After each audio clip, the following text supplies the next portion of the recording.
Hi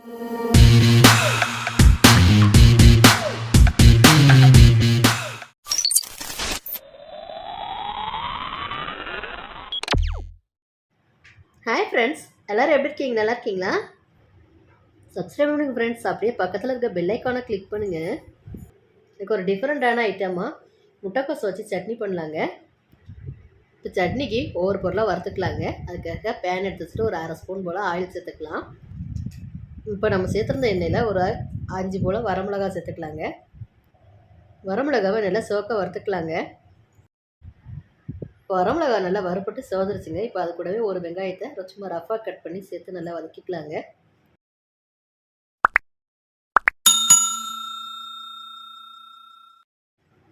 இப்போ வெங்காயம் ஓரளவுக்கு வதங்கி வந்துருச்சுங்க. இப்போ கட் பண்ணி எடுத்த முட்டைக்கோசையும் கூட சேர்த்து நல்லா பச்சை வடை போகிற வரைக்கும் நல்லா வதக்கிக்கலாங்க.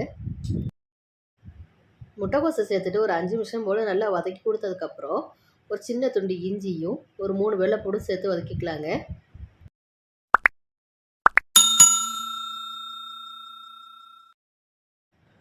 இஞ்சி பூண்டையும் சேர்த்து ஒரு 5 நிமிஷம் போல் வதக்கி கொடுத்ததுக்கப்புறம் ஒரு 2 ஸ்பூன் போல் பொரிக்கடலையும் சேர்த்துக்கலாங்க. இப்போ நம்ம பொடியாக கட் பண்ணி எடுத்த 2 தக்காளி பழத்தையும் சேர்த்து நல்லா வதக்கி கொடுத்துக்கலாங்க. சட்னியில் எத்தனை வெரைட்டி சட்னி இருந்தாலும் நாம் செய்கிற இந்த முட்டைக்கோஸ் சட்னியை அடிச்சுக்க வேறு எந்த சட்னியுமே கிடையாதுங்க. இப்போ நம்ம சேர்த்துற தக்காளி ஓரளவுக்கு வதங்கி வந்துருச்சுங்க. இப்போ ஒரு கொத்து கருவேப்பிலையும் கொஞ்சமாக மல்லியிலையும் சேர்த்து நல்லா வதக்கிக்கலாங்க. முட்டைக்கோஸை சேர்த்து வதக்கிக்கிட்டு நம்ம சட்னி அரைக்கும் போது சட்னியில் கொஞ்சம் கூட முட்டைக்கோஸ் ஸ்மெல்லே வராதுங்க. தக்காளி சட்னி சாப்பிட்டு உங்களுக்கு ஃபீலிங் தான் தெரியும். குழந்தைங்களும் விரும்பி சாப்பிடுவாங்க. கூட 2 இட்லி சேர்த்து சாப்பிடலாம். அந்த அளவுக்கு இருக்குதோட டேஸ்ட்டு. இப்போ இந்த முட்டைக்கோஸ் சட்னிக்கு தேவையான அளவு கொஞ்சமாக உப்பு சேர்த்துக்கோங்க. உப்பு சேர்த்துட்டு நல்லா கலந்து கொடுத்துக்கலாங்க. இப்போ நம்ம திருவி வச்சுருக்கிற தேங்காய் துருவலை ஒரு கையளவு எடுத்து சேர்த்து நல்லா கலந்து கொடுத்துக்கலாங்க. தேங்காய் சேர்த்துட்டு நல்லா கலந்து கொடுத்துட்டு ஆற வச்சுக்கோங்க. ஆற வச்சுட்டு முட்டைக்கோஸ் சட்னியை அரைச்சி எடுத்துக்கலாங்க.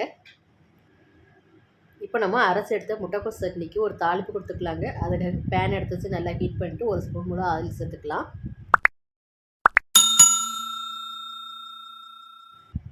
இப்போ நம்ம சேர்த்துருந்த ஆயிலில் ஒரு 1/2 ஸ்பூன் போல் கடுகு சேர்த்துக்கலாங்க. அடுத்ததாக கடுகு கூடவே கொஞ்சமாக கருவேப்பிலையும் சேர்த்து தாளிச்சிக்கலாங்க. இப்போ நம்ம அரைச்சி எடுத்த முட்டைக்கோஸ் சட்னியை தாளிப்பு கூட சேர்த்துக்கலாம். தாளிப்பு கூட சட்னி சேர்த்ததுக்கப்புறம் ஒரு கொதி வந்தோடனே மேலே கருவேப்பிலை தூவி இறக்கிக்கலாங்க. ஃப்ரெண்ட்ஸ், லைக் பண்ணுங்கள், ஷேர் பண்ணுங்கள், மறக்காமல் சப்ஸ்கிரைப் பண்ணுங்கள், பக்கத்தில் இருக்க பெல் ஐக்கானை கிளிக் பண்ணுங்கள். தொடர்ந்து சப்போர்ட் பண்ணுங்கள் ஃப்ரெண்ட்ஸ். தேங்க்யூ.